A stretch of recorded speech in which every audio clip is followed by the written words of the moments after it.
आज जो वीडियो आप लोग को दिखाने वाला हूँ वो है चमार रेजिमेंट, जो ब्रिटिश कालीन में इस चमार रेजिमेंट को बंद कर दिया गया था। उसी चमार रेजिमेंट को चालू करने के लिए पार्लियामेंट में नागीना सांसद चंद्रशेखर आज़ाद दबाव डाल रहे हैं। तो इस चमार रेजिमेंट असल में है क्या, आज आप लोग को इस वीडियो में दिखाने जा रहा हूँ।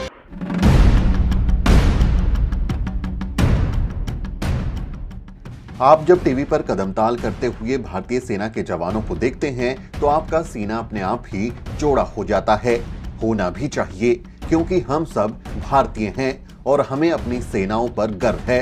इसी सेना के बीच आपने Maratha, Rajputana rifles, Rajput regiment, Jat regiment, Sikh, Dogra, Naga और गोरखा रेजिमेंट को भी देखा होगा। लेकिन क्या कभी आपने चमार रेजिमेंट को देखा है? आपका जवाब होगा नहीं। लेकिन क्यों नहीं देखा? आज तक आप चमार रेजिमेंट का नाम क्यों नहीं जान पाए? क्या सच में कोई चमार रेजिमेंट थी या ये सारी बातें सिर्फ अफवाह हैं?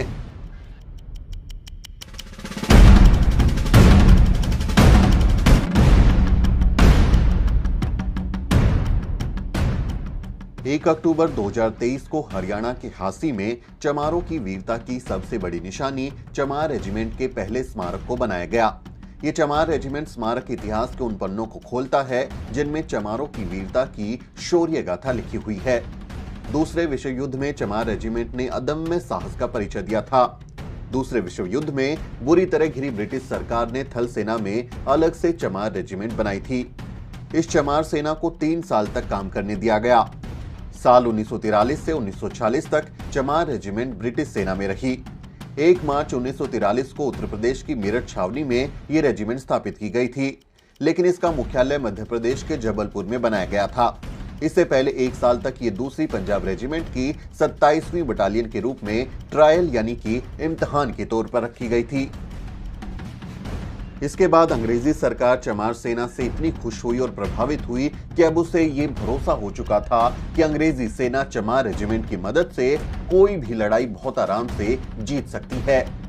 चमारों की वीरता को ध्यान में रखकर अंग्रेजी सरकार ने चमार रेजिमेंट को एक नया कप्तान दिया। कैप्टन मोहनलाल कुरील को सेना का कप्तान बनाया गया और उन्हें आजाद हिंद फौज से लड़ने सिंगापुर भेज दिया गया। उस समय नेताजी सुभाष चंद्र बोस की अगुवाई में आजाद हिंद फौज देश की स्वतंत्रता की लड़ाई लड़ रही थी। अब चमार रेजिमेंट के सामने ये दुविधा थी कि वो कैसे अपने ही भाइयों पर, जो देश की आजादी की जंग लड़ रहे हैं, उन पर गोली चलाए।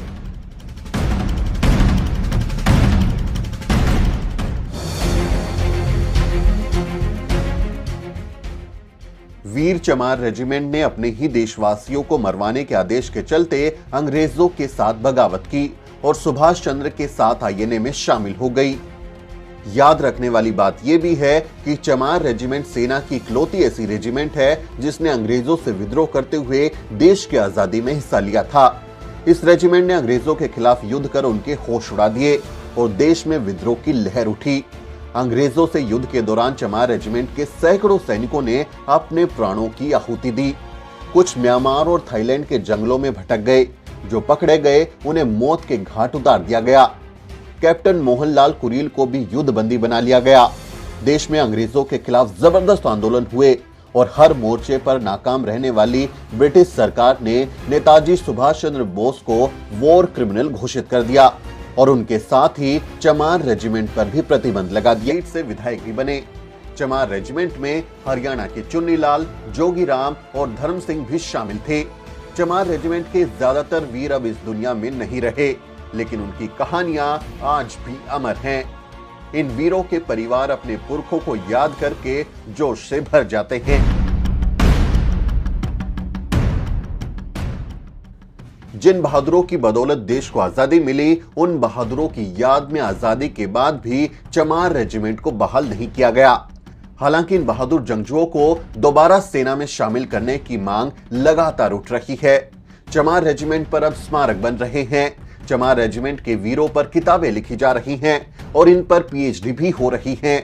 हवलदार सुल्तान सिंह ने चमार रेजिमेंट और अनुसूचित जातियों की सेना में भागीदारी शीर्षक से किताब लिखी है।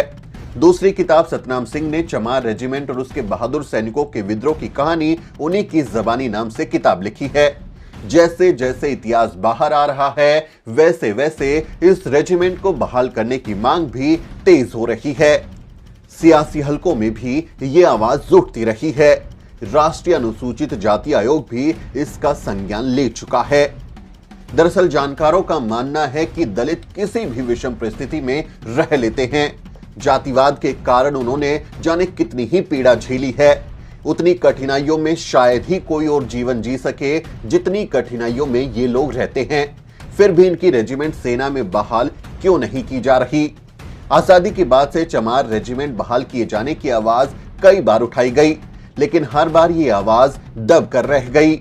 दलित इस रेजिमेंट को बहाल करने के लिए कई राज्यों में प्रदर्शन कर चुके हैं। नवंबर 2015 में तत्कालीन रक्षा मंत्री मनोहर पर्रिकर ने लिखा था कि वो मामले की जांच कर रहे हैं। उन्होंने प्रधानमंत्री और गृह मंत्री को पत्र लिखकर मांग की थी कि पाठ्य पुस्तकों में चमारों की गौरव गाथा को शामिल किया जाए, लेकिन आश्वासन के सिवा कुछ हासिल नहीं हुआ।